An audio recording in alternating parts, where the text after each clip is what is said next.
Hello बच्चों, हम जो क्लास 8th का चैप्टर जो पढ़ रहे हैं रिसोर्सेज का, हमने इसके बारे में पढ़ा था कि रिसोर्सेज क्या होते हैं। और एक क्वेश्चन भी दिया था हमने आपको कि फाइव ऐसे रिसोर्सेज बताइए जो आपके होम में और घर के आसपास या क्लासरूम में हों ऐसे। और हमने ये भी बताया था कि किसी चीज़ की यूटिलिटी होती है ना, तभी हमको उसकी नीड होती है।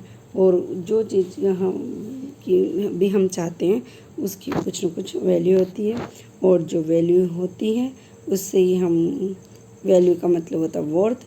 और इस तरह से हमने ये यहाँ तक पढ़ लिया था। अब हम इसके आगे चलते हैं कि जो आज का एक वर्ड है वो है टेक्नोलॉजी। सबसे पहले वर्ड को देख लीजिए। It is the application of the latest knowledge and skill in doing और मेकिंग थिंग। टेक्नोलॉजी का मतलब वो होता है कि जो आज की तारीख में हमको जो लेटेस्ट नॉलेज है, लेटेस्ट ज्ञान है, उससे हमको जो भी चीज़ मिली है वो टेक्नोलॉजी कहलाती है। Time and technology are two important factor that can change the substance into resources. देखो, किसी भी रिसोर्स को चेंज करने के लिए हमारे जीवन में टेक्नोलॉजी का इम्पोर्टेंस बहुत ज़्यादा है। Both are related to the need of the people. ये लोगों की ज़रूरत के साथ जुड़ा हुआ है। People themselves are the most important resources. जो पीपल है वो बहुत ज़्यादा इम्पोर्टेंट रिसोर्स है, क्योंकि वही तो नए नए रिसोर्स पैदा करता है और उन रिसोर्स को चेंज रूप में हमारे सामने, यानी चेंज कर करके हमारे सामने लेकर आता है। आपने कभी सोचा नहीं होगा बेटा कि जब रेडियो नहीं आया था तब लोग सोचते थे कि कहीं से ऐसी आवाज़ आएगी कि हमको सुनाई देगा, और वो इतनी दूर से बोलेगा और हमको यहाँ सुनाई देगा। फिर रेडियो आ गया तो लोग कहते थे अरे ये रेडियो में तो हमको सिर्फ सुनाई देता है, ऐसा भी दिन आएगा कि जो इंसान बोलेगा वो हमको दिखाई देगा, वो कोई वहाँ नाचेगा और यहाँ दिखाई देगा। तो उस समय में ये आया। अब धीरे धीरे समय बदलता गया। फिर पहले इतनी दूर की आवाज़ फ़ोन पे सुनते थे, अब तार से सुनते, तार लगा रहता था उसमें। अब मोबाइल है जो बगैर तार से चलता है। उसके बाद अब एक और चीज़ आ गई, इंटरनेट। इससे 3D 7D 5D इमेजेस के ऊपर भी वर्क होता है। तो जैसे जैसे समय बदलता गया, टेक्नोलॉजी बदलती गई, ऐसे ह्यूमन रिसोर्स ने उसके ऊपर वर्क किया और हमको नई नई टेक्नोलॉजी मिल गई। तो सबसे ज़रूरी है ह्यूमन रिसोर्स, और people themselves are the most important resource. It is their idea, knowledge, invention and discoveries. हमारे को ज्ञान, जो इन्वेंशन है और नई नई खोज करने का, that led to the creation of more resources. देखो बेटा, यदि हम किसी चीज़ को पाने की चाह रखते हैं तो हम उसको पूरा करने के लिए कोशिश करते हैं, पर यदि हम कुछ चाहेंगे ही नहीं तो पूरा क्या करेंगे। तो हर चीज़ को पाने के लिए, पूरा करने के लिए इंसान का चाहना ज़रूरी है, उसके बारे में नॉलेज होना ज़रूरी है, उसके बाद खोज होती है और फिर कोई इन्वेंशन तैयार होता है। That led to the creation of more resources. इस डिस्कवरी और invention leads to many others. The discovery of fire led to the practice of cooking and other process, while the invention of the wheel ultimately resulted to developing of newer modes of transport. The technology to create hydroelectricity has turned energy in fast floating water into an important resource.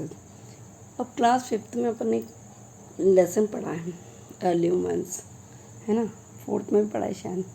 उसके अंदर बताया कि कैसे early humans ने एक पत्थर गुढ़कता हुआ आया था और वो तेज़ी से आते हुए देख के उन्होंने कहा कि हाँ भाई, इस तरह से देखो गोल चीज़ हो तो तेज़ी से चल सकती है। और उन्होंने व्हील यानी पहिए की खोज करी। पहले पत्थर का बनाया, फिर भारी लगा तो लकड़ी का बनाया, फिर लकड़ी का और टूटने लगा तो उसके ऊपर लोहा चढ़ाया। फिर आज की तारीख में जैसे कितने तरह के पहिए हैं उस तरह आविष्कार करे।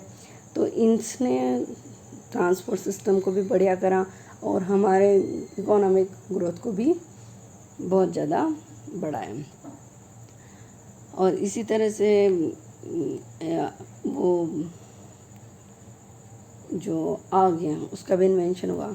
जब दो पत्थरों को टकराया गया तो उसमें से आग निकली, पहले तो वो डर गया, फिर उसमें से कुछ चीज़ पक गई, वो खा के देखा उसने तो उसे टेस्टी लगा, तो उसने पकाना सीख लिया।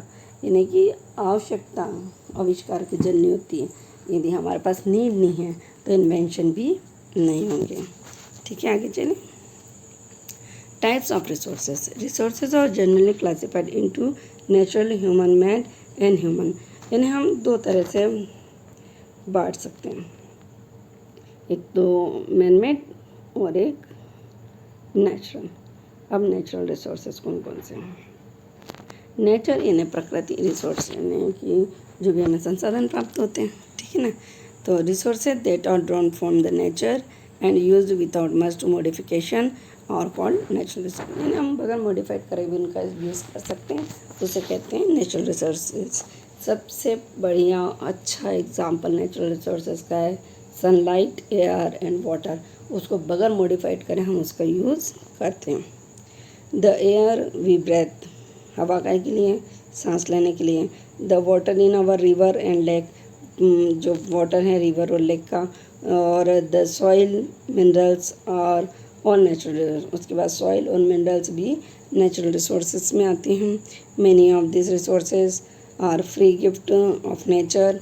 भगवान ने हमको कुछ चीज़ें नेचर में, प्रकृति में हमको फ्री गिफ्ट के रूप में दी हैं। Nature and can be used directly, और हम उनका यूज़ भी डायरेक्टली कर सकते हैं। In some cases tools and technology में be needed to use to nature resources in the best possible way. जैसे जैसे समय बदलता गया, हमने उन जो नेचुरल रिसोर्सेज है उनसे भी और चीज़ें ढूंढी कि उनसे भी हमें और चीज़ें मिल सकती हैं, और हमने उसके लिए बहुत सारे वर्क किए। Natural resource can be the broadly categories into the renewable और नॉन रिन्यूएबल। अब नेचुरल रिसोर्स भी दो तरह के होते हैं बेटा, एक तो रिन्यूएबल और एक नॉन रिन्यूएबल। रिन्यूएबल रिसोर्सेज वो होते हैं जिनका, renewable resources are those which get renewed और रिप्लेनिश्ड क्विकली, जिनको कि हम रिन्यूड कर लेते हैं बहुत जल्दी। Some of this are unlimited and are not affected by human activities, जो ह्यूमन एक्टिविटीज से अफेक्टेड भी नहीं होते।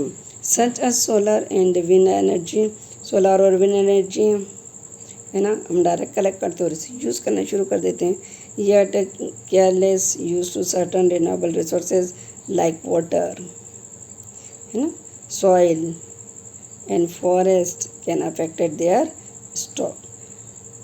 Water seems to be an ultimate renewable resources, but shortage and drying up a nature water resource is a major problem in many parts of the world today. पर जितना water भगवान ने हमें दिया था, प्रकृति ने हमें दिया था, हमने उसका बहुत मिसयूज़ करा, और बहुत सारे उसके यूज़ होने के बावजूद भी आज उसका इतना मिसयूज़ होने के कारण आज वाटर रिसोर्स इस वर्ल्ड में ही सकते हैं कि उसकी आजकल प्रॉब्लम चल रही है। Non renewable resources those which have a limited stock. Non renewable resources का लिमिटेड स्टॉक है, और once the stocks are the exploited it many take thousands of year to be renewed and replenished since the period much more than human life span. Such resources is considered non-renewable. Coal, petroleum and natural gas are examples. अब सबसे पहले मैं आपको बताऊँ renewable resources और non renewable resources. Renewable resources वो हैं जिनका एक से ज़्यादा इस्तेमाल हो सकता है, जैसे पानी का इस्तेमाल होता है पीने के लिए, इरिगेशन के लिए, और भी अदर एक्टिविटी के लिए होता है। विंड का भी इस्तेमाल होता है, जैसे सांस लेने के लिए, तो इलेक्ट्रिसिटी, वाटर का इस्तेमाल भी होता है, सनलाइट का भी इस्तेमाल होता है। तो इसका एक से ज़्यादा इस्तेमाल होता है और ये अनलिमिटेड है। और जो नॉन रिन्यूएबल रिसोर्सेज हैं उनका इस्तेमाल होने के बाद, यानी उसका यूज़ होने के बाद वो फिनिश्ड हैं, और वो लाखों सालों में, हज़ारों सालों में बनते हैं, और वो उनका स्टॉक भी हमारे पास लिमिटेड है। ठीक है, समझ गए। The distribution of natural resources depend upon the number of physical factors like terrain, climate and altitude.